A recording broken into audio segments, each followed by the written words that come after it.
I think the thing that most surprised me is that besides academic supports like library assistance and academic skills like writing skills or any other else, I think ANU still focus on students' well-being. The in-campus accommodation, they look really nice. So a lot of things that surprised me by Australia. It just seemed very clean. People were very nice, laid back and chill, and people were just like drinking their coffee. So the first thing that really surprised me is how big the campus is. Also, everyone here seems really friendly. Like before I came, everyone was like, "Oh, Australian people are so friendly."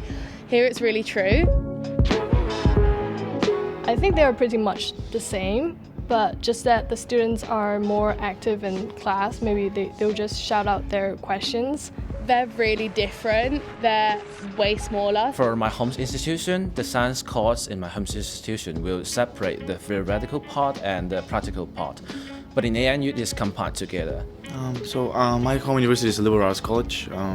The classes are very small. Here, I would say lectures are a bit bigger. The tutorial class is really stressful. One of my classes is a management course. We all sit together with different people every time. It's like 5 people at the table. We always get to meet people. But I think the most different thing is that and that is quite shocked me, is that the shops here, even though the weekday is closed about 5 or 6, while my hometown is closed around 11 and 12. I don't know, I think a lot of language stuff, like a lot of slang, also like surprises me, and I'm still trying to keep up with it, and I think it's very interesting. So I'm from Brighton, and Brighton's quite big, so Brighton's definitely a city, whereas here I always thought let's go into town when everyone told me it was a city, which it really doesn't feel like. There are many birds around. They're really noisy, but there are many kinds of birds. It takes about 5 minutes and you can walk around the whole of Civic in probably half an hour, whereas in Brighton you can walk around for 3 hours and still not have seen everything you need to.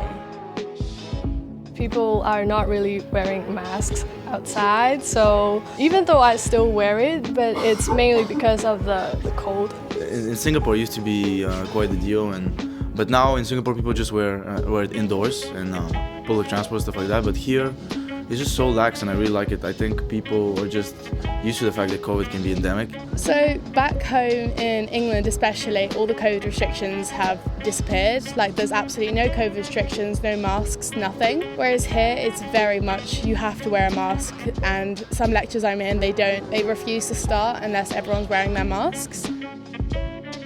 I don't think it has met my expectation like at this point, because there's so many assignments. I didn't expect I'm still studying a lot like during exchange. I can just live whatever, like I live in Hong Kong, so it's quite convenient living here. Gives you the whole college experience, it's like you're part of something. I don't know, because it's met my expectations, but it also hasn't. But I expected to meet a lot of Australians as well, which I haven't really done.